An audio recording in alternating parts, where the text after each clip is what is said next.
Sekarang tiba waktunya kami hendak mendengarkan akan firman-Mu.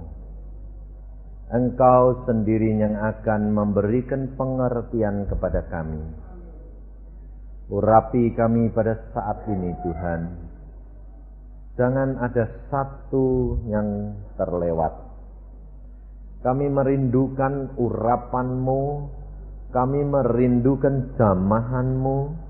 Kami mau merasakan, kami mau menikmatinya, Tuhan. Karena sungguh ibadah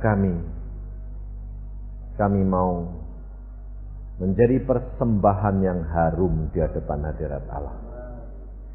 Terima kasih Bapak. Mari Tuhan Roh Kudus sediakan hati dan pikiran kami, supaya kami dapat mengerti rencana dan kehendak-Mu di dalam kami.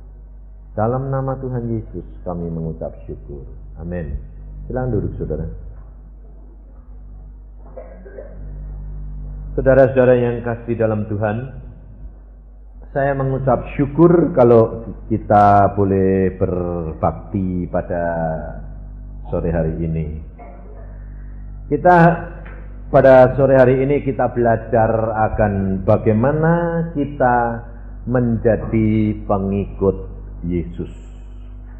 Saudara, kerap kali kita tidak menyadari bahwa pengikutan kita kepada Tuhan Yesus itu lebih banyak dipengaruhi oleh daging dan pikiran. Maka dari itu kita belajar. Maaf saudara, saya terus terang, saya orangnya ini terus terang, Nggak bisa tedeng aling-aling, nggak bisa sembunyi-sembunyi.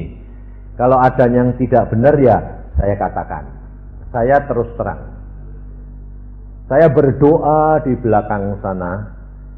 Saudara yang main piano tadi single, dia main piano, dia mainkan semua. Tapi yang lain nggak ada yang dengerin, jadi pasar. Saya jadi bingung, saudara. Kita mau datang, mau menyembah Tuhan. Datang sini dengerin anak Tuhan memuji. Harusnya kan kita berdoa, kita menghayati. Betul tak? Malah jadi pasar. Bingung saya yang di belakang. Kok rame ini? Loh, ini pasar apa? Maka dari itu, saudara, kita kalau mau berbakti, kalau mau menyembah kepada Tuhan, itu Tuhan Yesus berkata kepada perempuan Samaria, ada masanya, ada waktunya, nanti kalau orang mau menyembah kepada Allah, ia harus datang di dalam roh dan kebenaran. Nah, jadi saudara tidak dapat menghampiri Allah tanpa kuasa, pimpinan, urapan Roh Kudus dan firman. Karena kebenaran itu firman. Firman itu Yesus. Maka dari itu, kalau saudara mau mengenal Allah, saudara harus dua hal ini tidak bisa saudara tinggalkan. Firman dan Roh Kudus. Maka banyak orang kepengen mengenal Allah. Sekarang saya tanya saudara, sebagian besar ini, saudara kenal Tuhan atau tidak? Saya tanya ini yang biasa ke gereja di sini ini. Saya tanya, kamu kenal Tuhan enggak? Pasti kamu jawabannya kenal, betul? Betul dah? Kalau enggak kenal enggak datang sini dah? Iya dah? Nah, sekarang saya tanya. Saudara warga negara Indonesia enggak? Sebagian dah? Atau yang ada yang enggak, warga negara asing mamanya ya. Saudara kenal Presiden Indonesia enggak?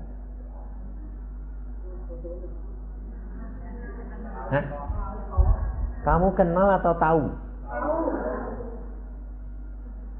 Kenal apa tahu? Nah, sekarang saya tanya, kamu anaknya Tuhan Yesus, ya dah? Ngaku anaknya Tuhan Yesus dah?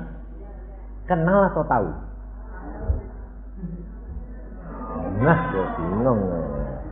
Tadi bilang kenal, sekarang bilang lo kenal apa tahu? Kalau kenal pernah ketemu Tuhan Yesus? Contohnya kamu kenal presiden atau tahu? Tahu toh? Itu presidenmu tahu toh? Tahu. Nggak kenal toh? Sebab kalau kenalan itu ya ngomong-ngomong, ngobrol, kenal, betul nggak? Lah, kamu sama Tuhan itu kenal apa tahu? Kenal? Pernah ketemu? Wah, yang diangkat Alkitab loh. Lah kalau kamu tahu, kamu kenal Tuhan Yesus melalui Alkitab, itu kenal atau tahu? Persis kayak kamu warga negara lihat TV. Hah? Tahu apa kenal? Tahu. Makanya itu, kamu itu belum kenal Tuhan. Kalau kamu kenal Tuhan, contohnya, kalau presiden itu datang ke rumah itu, kamu mau datang, presidennya di rumah. Kamu mau datang, kamu berani kayak pasar? Tak berani toh? Kenapa? Takut toh? Lah, saudara tadi datang ke sini, kamu percaya enggak kalau Tuhan Yesus sudah datang dulu? Percaya? Lah kok kamu kayak pasar? Nah, yuk, jadi ternyata kamu enggak kenal toh? Merasakan hadiratnya saja enggak. Kalau rasa, kamu pasti menghormati. Saudara tahu, kita kerap kali jadi orang Kristen, tapi tidak sadar kalau kamu ini belum mengenal Tuhan. Maka dari itu saya berani mengatakan saya kenal Tuhan. Sebabnya apa? Saya ketemu sendiri, ngomong-ngomong sendiri sama Dia. Makanya kalau orang Kristen bilang, kamu kenal? Kenal. Sudah pernah ketemu belum? Belum. Ngomong-ngomong sama Dia? Apalagi ketemunya belum. No? Cuma sekedar tahu. Maka dari itu kita harus belajar. Kalau engkau tidak mempelajari firman daripada Tuhan, kamu tidak akan mengenal Dia. Sebab hanya melalui firman-Nya ini, kamu nanti kenal. Sebab Yesus yang ngomong, bukan saya loh. Yesus sendiri yang ngomong. Coba lihat di dalam Yohanes pasal yang ke-14. Ayat yang ke-21. Alkitab yang ngomong. Dan Tuhan Yesus, ini omongannya Tuhan Yesus yang dicatat ini. Yohanes pasal 14 ayat 21. Barang siapa memegang perintahku dan melakukannya, dialah yang mengasihi aku. Dan barang siapa mengasihi aku, ia akan dikasihi oleh Bapakku, dan aku pun akan mengasihi dia, dan akan menyatakan diriku kepadanya. Jadi kalau saudara dan saya memegang perintah Tuhan, berarti saudara tahu perintah-perintahnya, betul enggak? Untuk tahu harus baca Alkitab. Nah, setelah engkau membaca Alkitab dan tahu, engkau lakukan.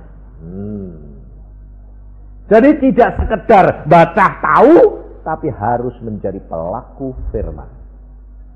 Kalau saudara dan saya sudah tahu dan membaca dan melakukan firman, Yesus berkata, itu tandanya kamu mengasihi aku, dan kamu akan dikasihi oleh Bapa, dan Bapa dan aku akan menyatakan diriku kepadamu.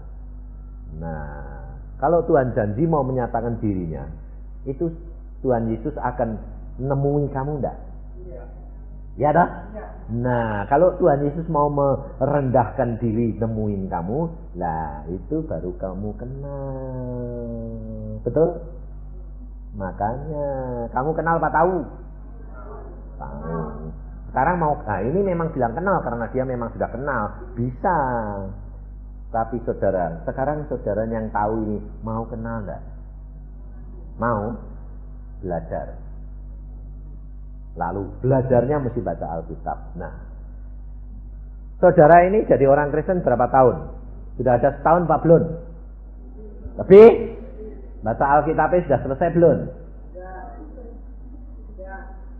Loh, kamu jangan jawab yang sudah. Wong saya yang tanya yang belakang ini loh. Kamu yang sudah setahun lebih ini baca Alkitab sudah selesai belum? Belum. Lah kalau baca Alkitab belum selesai, lah yang perintahin yang mana yang mau diikuti? Kenapa saudara? Karena saudara cuma sekedar jadi orang Kristen, sekedar jadi agama. Rugi kamu. Kekristenan bukan agama. Perhatikan. Kenapa kitabnya orang Kristen ada 2 kitab? Kitab Perjanjian Lama dan kitab Perjanjian Baru. Kitab Perjanjian Lama itu agama. Kitab Perjanjian Lama itu agama. Sebab itu kitabnya orang Yahudi. Agama Yahudi. Kitab Perjanjian Baru bukan agama. Saudara perhatikan. Sebab Tuhan Yesus selalu berkata, kalau kamu percaya kepadaku, kamu harus menjadi pelaku firman seperti aku. Itu bukan agama, saudara. Kalau agama, itu ajaran.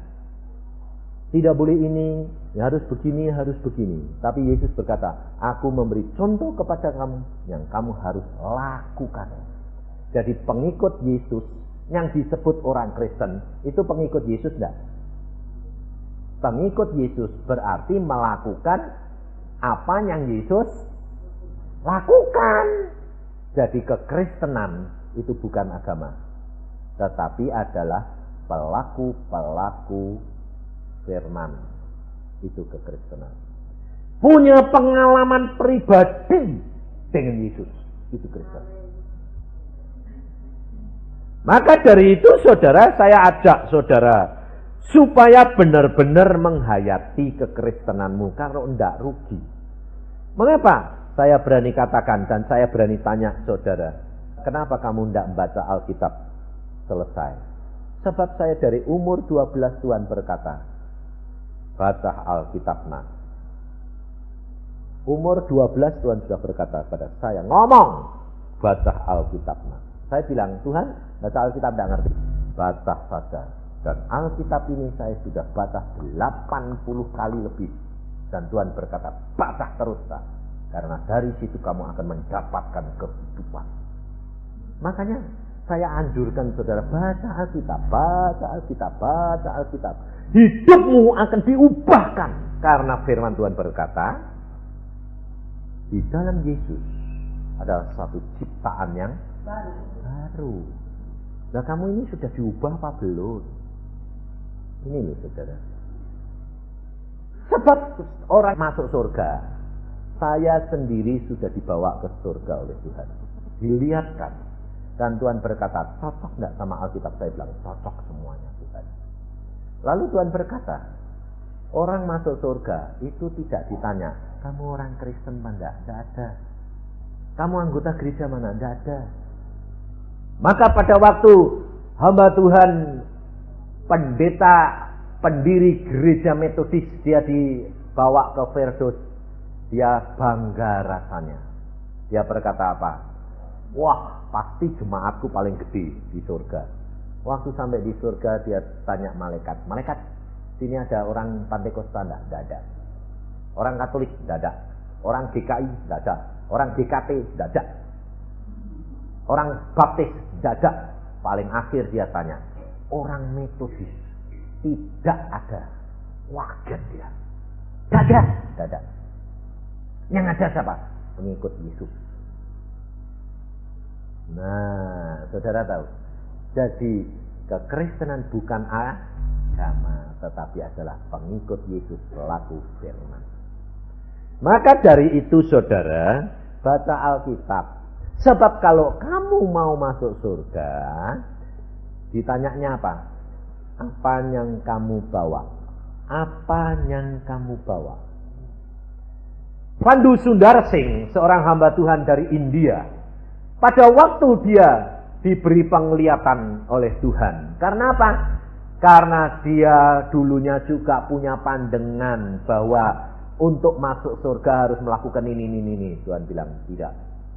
Untuk masuk surga adalah orang yang benar-benar menyembah, ya, mengabdi kepada Dia. Nah, di dalam satu gereja, Sandu Sundarsing dia lihat seorang hamba Tuhan, pemimpin gereja, lalu dia punya sekolah Alkitab. Dia mengajar orang-orang jadi murid Tuhan, jadi guru Alkitab. Waktu dia mati, Sandu Sundarsing lihat hamba Tuhan pendeta ini mati, lalu mau masuk surga. Dia merasa sudah bawa banyak jiwa, merasa sudah bawa banyak jiwa. Jadi dia bangga, ya, sampai ke pintu surga, ketemu dua malaikat yang menjaga pintu gerbang. Lalu malaikat ini berkata, "Hai manusia, kamu mau kemana?" Ini pendeta ini gak bangga karena dia berjemaatnya juga gede dan dia punya sekolah Alkitab. Dia berkata, "Aku mau ketemu Tuhan Yesus. Aku mau lapor apa yang aku sudah lakukan di dalam dunia." Malaikat itu geleng-geleng kepala, saudara tahu. Pedangnya menyala-nyala. Dia bilang apa? "Manusia, engkau tidak boleh masuk surga." Kaget dia. "Malaikat, kamu tidak kenal aku ya?" Lalu malaikat itu berkata, "Aku kenal, kamu pendeta." "Iya." "Kamu belum boleh masuk surga."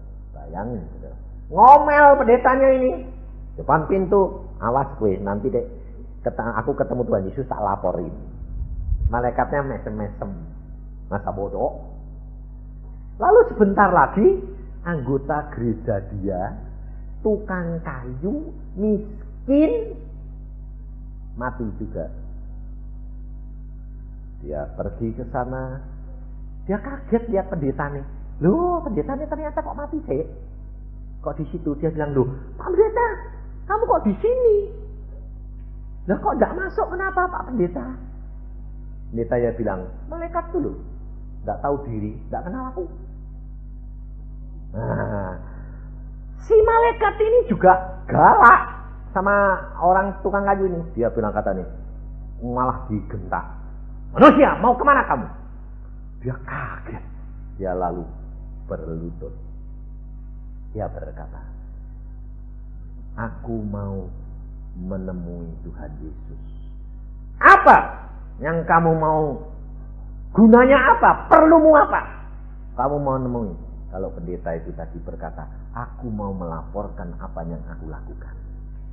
Ini tukang kayu bilang apa? "Aku mau datang menyembah Dia." Nah, malaikat itu langsung manggut-manggut. "Berbahagialah engkau, manusia, pintu surga terbuka bagimu." Buka, saudara. Waktu buka, dia bangkit mau masuk. Pendetanya protes. "Malaikat, aku protes. Dia adalah jemaatku. Kenapa aku tidak boleh dia masuk?" Malaikatnya ketawa lagi. "Pendeta, penyakitmu kambuh. Jadi kamu belum boleh masuk surga karena penyakitmu kambuh, kumat lagi. Dan di surga tidak ada penyakit itu, tidak ada. Jadi kamu belum boleh masuk." Penyakitnya apa? Sombong. Karena merasa bahwa dia banyak, punya jemaat banyak, punya sekolah Alkitab. Nah, pendeta ini ngomel-ngomel. Lalu tukang kayunya jemaatnya bilang, "Maaf ya Pak Pendeta, aku tak jalan dulu." Nah, dia masuk. Jadi pendetanya ini ternyata apa, saudara? Calo surga. Tahu calonya surga? Saudara tahu calo enggak? Tahu. Calo itu apa? Coba di sini biasanya. Kemana? Jakarta. penumpangnya semua naik, dianya ketinggalan enggak? Ya. Nah, jangan jadi calo surga. Ayo ikut Yesus ke surga. Ayo Yesus ikut surga. Orang lain ikut, kamu ketinggalan. Kenapa? Nah, kamu enggak kenal Yesus, cuma tahu. Lalu apa? Propaganda. Ikut Yesus. Ikut Yesus. Orang lain ikut sungguh-sungguh, kamu di mana? Tinggalan. Itu calo. Ayo, banyak orang Kristen jadi calo surga. Kenapa? Ambacah wae ndak. Ya dah? Ngerti enggak? Saudara mau jadi calo enggak? Mau masuk? Baca firman. Sembayang. Minta pimpinan Roh Al-Kudus supaya saudara mengerti. Kita harus belajar benar-benar tentang hal firman Tuhan. Apa yang dilakukan oleh Tuhan Yesus supaya saudara dan saya menikmati apa yang Yesus janjikan untuk saudara dan saya. Tuhan Yesus ini datang untuk memberikan kehidupan buat saudara dan saya, supaya hidup saudara diubahkan jadi tenang, damai, sejahtera yang daripada Allah. Betul enggak? Tapi kalau engkau cuma sekedar datang ke gereja, pulang, cuma ngobrol, ketemu rame-rame, ngapain? Enak ada rumah. Dasar di sini cuma sekedar kumpul-kumpul rame-rame, nanti sampai surga ada hadiah. Percuma, saudara. Sebab, saudara perhatikan, jalannya ke surga itu sempit atau lebar? Oh, ngerti toh? Sempit toh? Pintunya sempit atau lebar? Tahu. Lah, kalau sempit itu jalannya bisa rame-rame atau sendiri-sendiri? Lah, udah tahu gitu kok senengnya rombongan, rame-rame. Ngobrol, masuk rumah Allah ngobrol. Lah itu kan rame-rame lah. Lah kowe nanti masuk jalan ke surga rombongan. Sing rombongan kemana? Neraka. Lo kebagian itu mau belajar masuk ke rumah Allah harus sendiri-sendiri. Jalannya sempit, pintunya sempit. Jadi kalau belajar ini mau masuk rumah Allah sendiri, berbakti, masuk menyembah.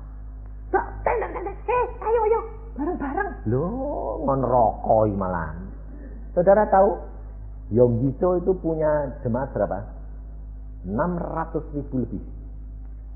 Saudara tahu, kalau engkau masuk gerejanya, gereja sekali kebaktian itu sekitar 25.000. Masuk ke ruangan, tidak ada yang ngobrol, tidak ada. Semua nyembah Tuhan, sebab dia tahu ini pintu surga. Malah saudara rombongan, gak boleh. Mulai sekarang bertobat. Jadi belajar dari apa yang dikatakan oleh Tuhan Yesus. Tahu bagian kita, di mana kita berada. Coba kita lihat di dalam Yohanes pasal yang ke-12. Mulai ayat yang ke-20. Di antara mereka yang berangkat untuk beribadah pada hari raya itu, perhatikan saudara, beribadah. Terdapat beberapa orang Yunani. Orang-orang itu pergi kepada Filipus yang berasal dari Betsaida di Galilea, lalu berkata kepadanya, "Tuan, kami ingin bertemu dengan Yesus." Filipus pergi memberitahukannya kepada Andreas. Andreas dan Filipus menyampaikannya pula kepada Yesus. Tetapi Yesus menjawab mereka, katanya, "Telah tiba saatnya Anak Manusia dimuliakan. Aku berkata kepadamu, sesungguhnya jikalau biji gandum tidak jatuh ke dalam tanah dan mati, ia tetap satu biji saja. Tetapi jika ia mati, ia akan menghasilkan banyak buah." Barang siapa mencintai nyawanya, ia akan kehilangan nyawanya. Tetapi barang siapa tidak mencintai nyawanya di dunia ini, ia akan memeliharanya untuk hidup yang kekal. Barang siapa melayani aku, ia harus mengikut aku. Perhatikan. Dan di mana aku berada, di situ pun pelayanku akan berada. Barang siapa melayani aku, ia akan dihormati Bapa. Sekarang jiwaku terharu, dan apakah yang akan kukatakan? Bapa, selamatkanlah aku dari saat ini. Tidak, sebab untuk itulah aku datang ke dalam saat ini. Bapa, muliakanlah namamu. Maka terdengarlah suara dari surga, aku telah memuliakannya, dan aku akan memuliakannya lagi. Sampai di sini. Saudara, engkau lihat, perhatikan, dan engkau lihat, dan engkau simak di dalam hati dan pikiranmu, bagaimana eratnya Allah Bapa dengan Yesus Kristus. Saudara perhatikan, Bapak bicara enggak? Menyaut enggak? Allah berbicara dalam suara manusia atau tidak? Ya, perhatikan. Demikian erat Bapak dengan Yesus Kristus Tuhan. Saudara, kenapa saya katakan bahwa kekristenan bukan agama? Agama-agama yang lain selalu tidak ada yang menyuruh dan berani menyebut Allahnya Bapa. Betul tidak? Siapa saja, agama mana saja, tidak ada satu yang berani menyebut Allah itu Bapa, kecuali orang Kristen. Makanya saya katakan bahwa kekristenan bukan agama, karena kekristenan adalah hubungan antara Bapa dan Anak. Maka dari itu saudara kenali Allah Bapakmu. Kalau tidak, engkau rugi, saudara. Engkau tidak beda dengan orang lain. Karena apa? Agama. Tapi engkau kekristenan adalah hubungan Bapa dengan Anak. Demikian akrab. Nah, tetapi bagaimana saudara dan saya dapat menyenangkan dan punya hubungan yang demikian erat dan akrab seperti Allah Bapa dengan Yesus? Sebab Tuhan Yesus tadi sudah ngomong, kalau engkau menjadi pengikutku, melayani aku, kau harus berada di tempat aku berada. Jadi saudara harus pelajari ini. Tuhan Yesus pada waktu dia di dalam dunia, dia manusia biasa enggak? Dia ada keinginan enggak? Dia ada kerinduan enggak? Coba saudara, dia baru umur 33 tahun. Baru umur 33 tahun, masih cukup muda. Dia baru kumpul sama murid-muridnya 3 tahun. Sekarang dia tahu waktunya sudah tiba. Dia harus kembali kepada Bapa. Secara daging dia masih kepingin sama murid-muridnya enggak? Makanya dia berkata di sini. Perhatikan ayat ini. Sekarang jiwaku terharu. Mengapa jiwa Tuhan Yesus terharu? Karena dia tahu waktunya sudah tiba, harus kembali kepada Bapa. Kalau saudara dan saya mau belajar dari Tuhan Yesus, engkau akan menjadi orang-orang yang peka terhadap apa rencana Bapa di dalam hidup saudara dan saya.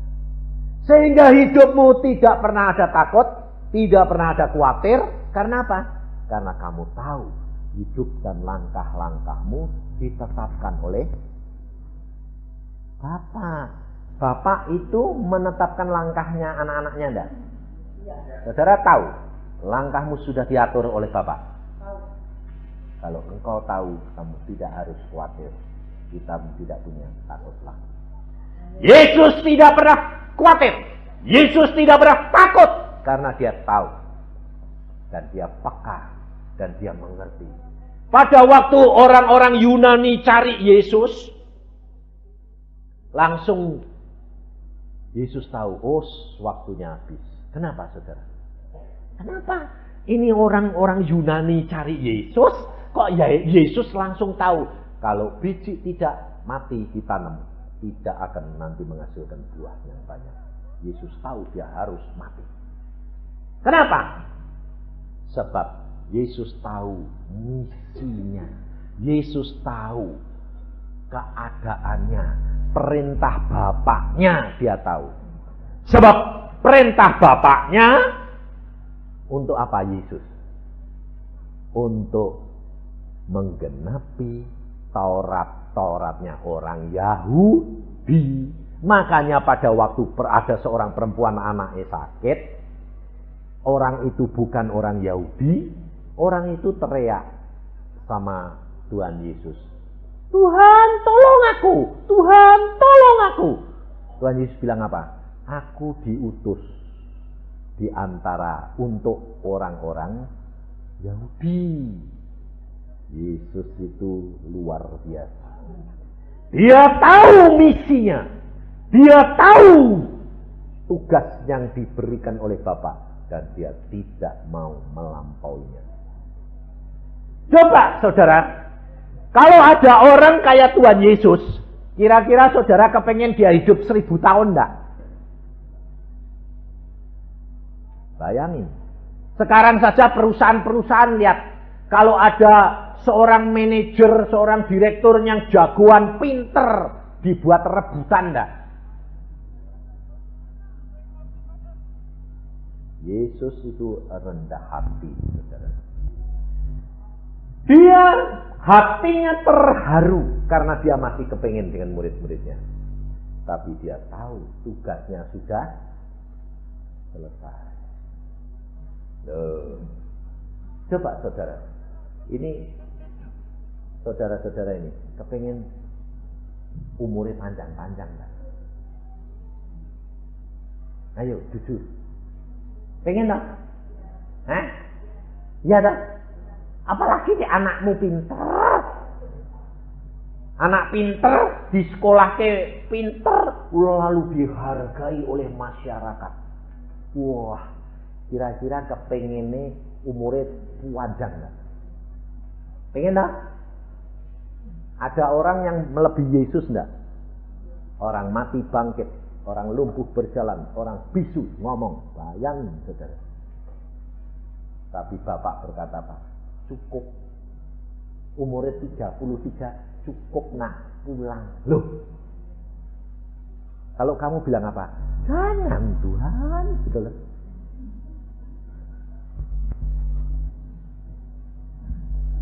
Saudara tahu Tuhan Yesus berkata apa?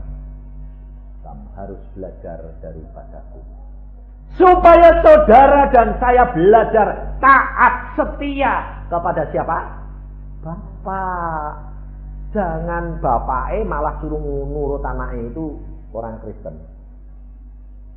Sekarang ini terus terang, saudara nurut Tuhan atau Tuhan yang suruh nurut kamu? Kamu bilang, aku mau nurut Tuhan, ngomongnya gitu dah. Tapi kenyataan hidupmu, Tuhan yang suruh nurut kamu atau kamu yang nurut Tuhan? Contohnya apa? Tuhan, berkati anakku, cari ke jodoh anakku, ini anakku. Jadi Tuhan ini mbok perintah semua dah. Mbok suruh berkati terus. Lebih-lebih kurang ajar ya. Kalau mau pergi, Tuhan aku pergi, rumahku jaga ya. Tuhan, aku mau tidur, jaga ya. Betul enggak? Betul enggak? Jadi Tuhan hansipmu toh. Enggak kurang ajar itu. Mana ada anak mau tidur gini? Pak, jaga ya aku, Pak. Enggak boleh tidur sebelum aku tidur. Lalu bapaknya bilang apa? Enak model apa ini? Loh, kalau anaknya masih penakut, umurnya baru 5 tahun, memper lah. Tapi anaknya umur 20 tahun lalu bilang, Pak, jaga aku. Enggak kurang ajar. Loh, saudara ini sadar enggak? Jadi orang Kristen ini anaknya Allah. Nyebut bapakmu, Allah itu bapakmu, sadar enggak? Nah kok bawa perintah itu gitu? Tuhan jaga ia. Tuhan, aku mau pergi, berkati ya. Loh, Tuhan, aku mau buka toko, berkati ya. nanti sudah duit akeh, dapetnya banyak duit. Tuhan, kowe 10% dari yo. Yang 90 aku, ya, betul kan? Hah? Gak mau akali. Tuhan mau akali dong. Kadang-kadang kamu nakal. Nakalnya apa? Tuhan, aku ini utangku akeh, aku tak masang SDSB. Loh, ini orang Kristen banyak. Tapi nek beli nyumput-nyumput. Pembantunya itu. Anaknya tuku meneng-meneng bayi. Nanti dek dapat separuh Tuhan, separuh aku. Nah, enggak kurang ajar itu. Saudara tahu? Saya pernah ditanyain sama orang Kristen. Pak, aku ini untuk SDSB. Meh tak persembahke nggo gereja. Gelem rak ya, Pak? Loh, aku bilang, gereja, gelem. Gereja ya gelem toh ya, tak? Mosok gereja dikasih duit tidak mau? Mau. Tapi kalau Tuhan tidak mau. Betul enggak? Nek gereja ini ya gelem, templungnya ya gelem. Tapi nek Tuhan tidak mau. Sebabnya apa? Tuhan mbok akali yo. Saudara tahu firman Tuhan. Kalau engkau mau jadi pelaku firman, kamu harus seperti Yesus. Engkau harus tahu bagianmu. Kalau Tuhan mengatakan cukup nak, ya wes tak. Kalau kamu terharu seperti Tuhan Yesus, itu biasa. Karena Tuhan Yesus juga terharu pada waktu dia tahu, waktunya sudah sampai. Mengapa ini orang Yunani cari dia? Mengapa ini orang bukan Yahudi kok mulai cari dia?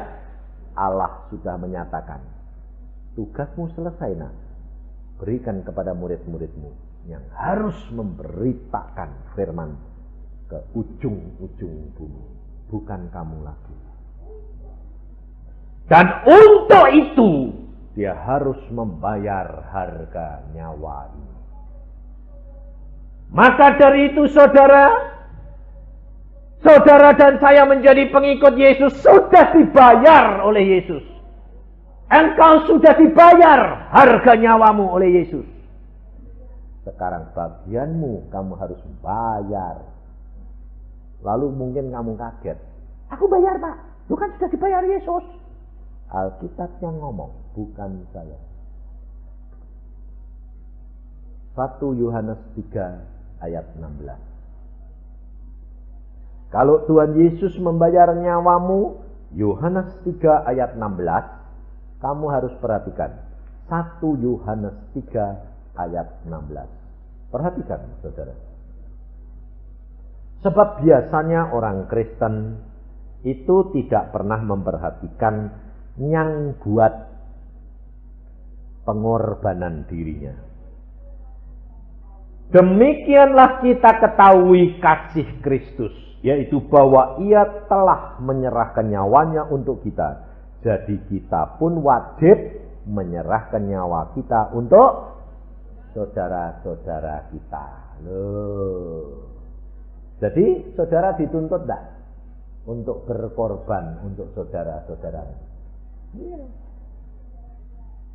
Jangan saudara kira kan sudah ditebus Yesus. Saudara harus berani berkorban untuk saudaramu yang lain. Maka masalahmu akan diatasi oleh dia. Ini hidup kekristenan, saudara. Sebab di mana Tuhan Yesus ada, engkau harus berada. Saudara dan saya harus menanggung derita untuk saudaramu yang lain. Jangan untuk seperti zaman sekarang orang Kristen mau nanggung derita ini siapa? Yang sudah saudara susahkan hidupmu ini, yang mbok gotong-gotong ini salibnya siapa? Salibnya orang lain atau salibmu dewek? Salibmu dewek. Padahal salibmu sudah digotong siapa? Tuhan Yesus lah kok mbok gotong-gotong lagi gitu. Kamu harusnya gotong salibe orang lain. Makanya Tuhan Yesus ngajar supaya kamu berdoa untuk orang lain. Tapi saudara sembayangnya nggo apa? Gua awake dhewe terus. Lah pantesan masalahmu enggak pernah bar-bar. Wong sudah mbok kasih ke Tuhan mbok gotong meneh. Mbok sambil gotong Tuhan bingung. Mbok kasih ke, ya wis tak gotonge, ditarik meneh. Ya wis tak gotonge lho, mbok gotong meneh. Lha timbang odok-odokan aku kowe ya wis gotong ngono. Ini loh saudara. Alkitab sudah berkata, untuk menyelesaikan tugas Bapa, dia berkata apa? Biji itu harus mati. Kedagingan harus mati. Keakuan harus mati. Yesus harus mati, tapi tidak mati terus, bangkit kembali, lalu dia dimuliakan. Itu kekristenan. Kalau saudara mau mencari jiwa yang banyak, jangan jadi calo, tapi jadi seperti biji yang ditanamkan mati. Bagaimana caranya? Di dalam rumah tanggamu, engkau mati akunya, gengsinya. Jadi saksi. Kalau dulunya tukang mulutnya kotor, sekarang diubah menjadi mati. Kayak mati itu bisa ngomong nggak? Kalau dulu omongi suami sedikit, balesnya 10 kali. Kalau sudah mati bisa balas nggak? Nggak bisa toh? Nah, kamu ini sudah mati apa belum? Diomongi sedikit, sakit hati. Orang mati bisa sakit hati tidak? Dikeplok bisa tidak? Orang mati dikeplok bisa tidak? Bisa, balas enggak? Ngomel enggak? Enggak. Saudara tahu,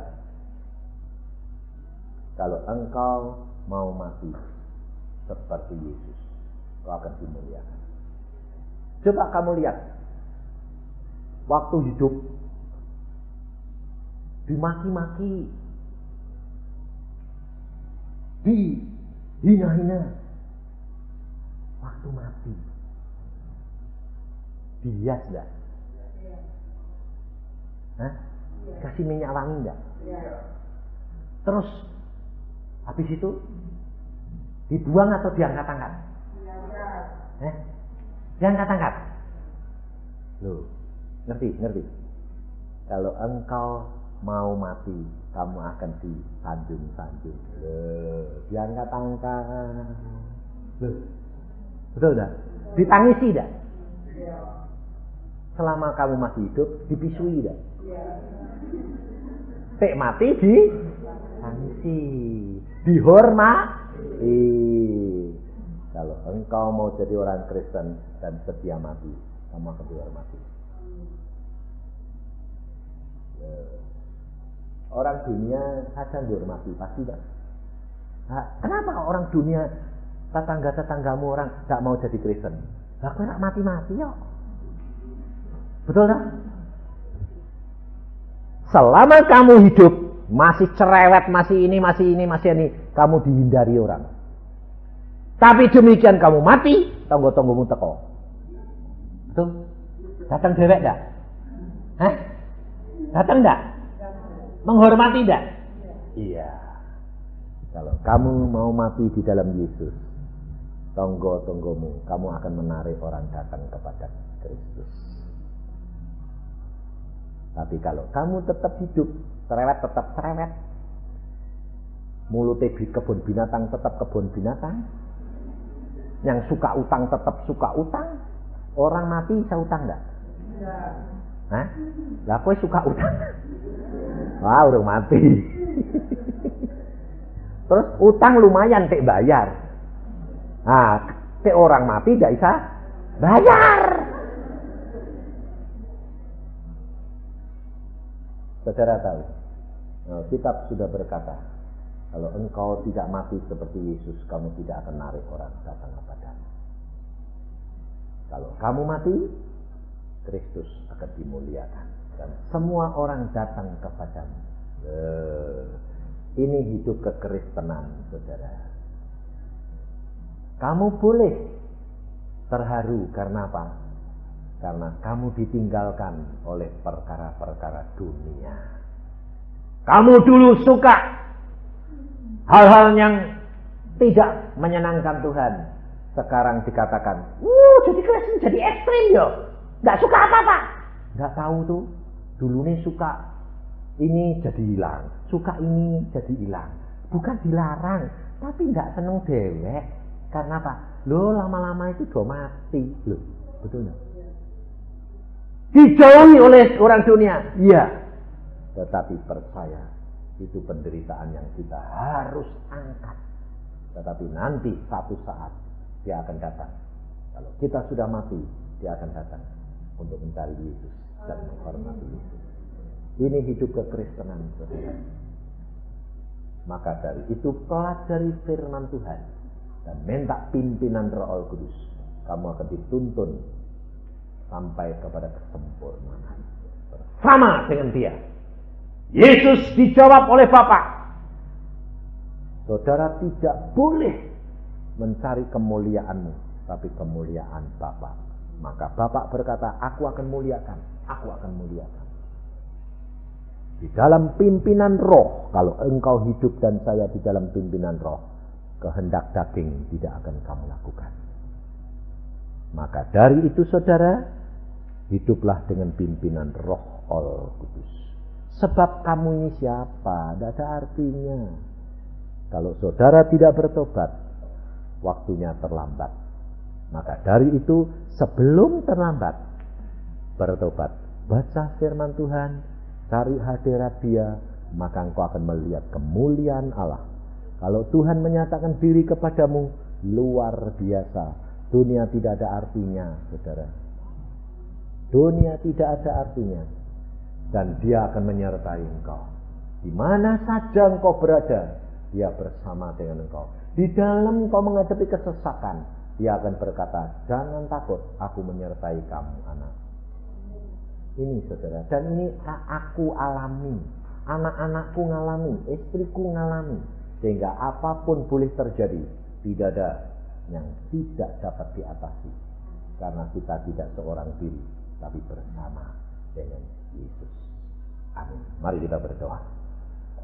Oh Yesus, sekia karata syakata kaya karata sukutuku. Mari saudara, engkau sudah mendengar firman Tuhan, tergantung daripada dirimu sendiri-sendiri. Sekarang minta Tuhan Roh Kudus bicara kepada kamu pribadi demi pribadi. Bertobat cepat supaya jangan terlambat. Saya minta anak saya Denny maju ke depan. Saudara berdoa, jangan merhatikan. Biarpun dia anak saya atau siapa yang jangan perhatikan. Kamu berdoa, semua berdoa. Berdoa. Kamu pinjam. Semua berdoa. Minta supaya Roh Kudus berbicara kepada kamu pribadi demi pribadi. Kalau engkau sudah mendengar firman Tuhan, sekarang engkau renungkan. Kalau engkau dilawat oleh Tuhan karena anugerah dan bukan karena kebaikanmu, Yesus sekia karata syakata kaya karata sekutuku karata syakata kaya karata syakata kaya karata. Saudara berdoa.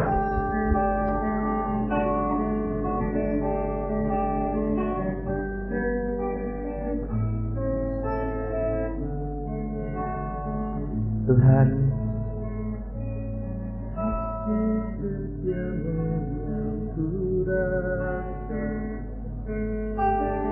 Yesus lebih tinggi dari saudara berdoa, resapi Yesus. Kebaikan-Mu yang telah Kau nyatakan, Tuhan, jalan dari lautan, Yesus,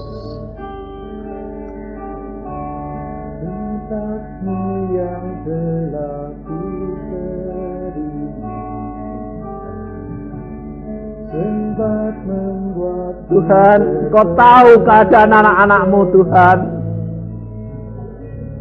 apa yang tak pernah Ku Yesus, kasihani anak-anak-Mu, Tuhan. Lawat saat ini, Yesus. Tambah rindu, Tuhan, supaya mereka jalan menjadi calon surga. Setiamu yang Ku rasakan, lebih tinggi dari langit. Kasih-Mu demikian besar, Kamu mau mati untuk aku, Tuhan. Tapi kami tidak menikmatinya karena kami tidak menyadari. Dalam dari Yesus, Yesus, berkat-Mu yang telah Ku beri, sempat membuat Yesus. terpesona. Tuhan, waktunya belum terlambat untuk anak-anak-Mu. Lawat, Tuhan, berbicaralah supaya anak-anak-Mu mengenal Engkau secara pribadi. Siapakah aku ini? Engkau sudah jadikan kami biji mata-Mu, Yesus. Jadi biji mata-Mu, Tuhan, dengan apakah Ku balas Tuhan, selain puji dan sembah. Tuhan, Siapakah aku ini, Tuhan? Jadi biji mata-Mu, Kau lawat, Yesusku. dengan apakah Ku balas Tuhan, selain puji dan sembah. Siapakah aku ini, Tuhan? Jadi biji mata-Mu, Yesus. Dengan apakah ku balas Tuhan, lain puji dan sembah. Sekali lagi, kasih setia Tuhan tidak pernah meninggalkan kita. Kasih setiamu yang ku rasakan lebih tinggi dari langit biru. Kau jamah anak-anak-Mu, Tuhan. Kebaikan-Mu yang telah Kau nyatakan, Jamah, Tuhan. jalan dari Yesus. lautan. Yesus. Berkat-Mu Yesus. telah Ku Kau sudah memberkati kami banyak, Tuhan. sembah membuat Apa yang kami harus berbuat untuk-Mu? apa yang tak pernah ku pikirkan, itu yang Kau sediakan bagiku. Mari kita resapi nyanyian ini. Siapakah aku ini, Tuhan? Jadi biji mata-Mu, dengan apakah ku balas Tuhan, lain puji dan sembah.